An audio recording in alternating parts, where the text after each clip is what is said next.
نوعين من السلطة. قصتها منيح وغسلتها، هلا بدي افرمها ناعم.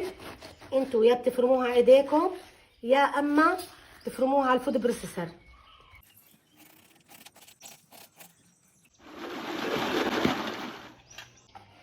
هي هون انا هاي فرمتها بست البيت، وهدول فرمتهم على السكينة.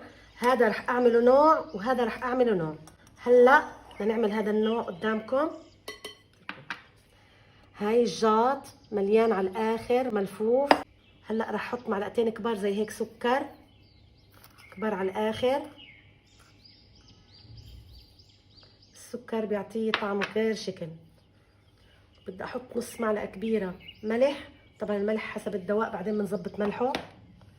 بدي احط تقريبا نص كاسه خل صغيره زي هاي، كاسه الشاي الصغيره نصها خل، زيها نص كاسه زيت ذره.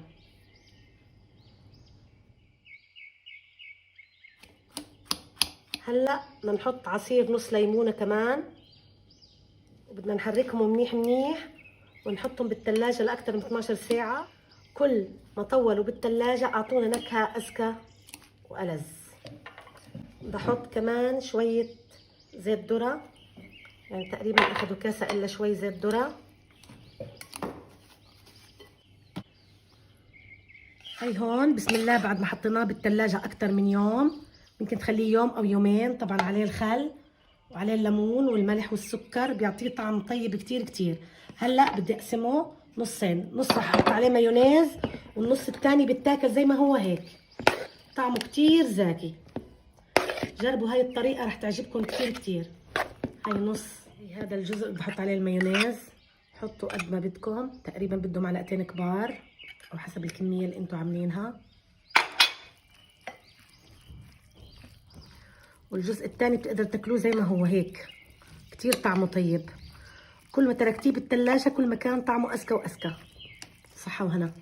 بتقدري تكسري المايونيز بلبن أو تخلي المايونيز زي ما هو.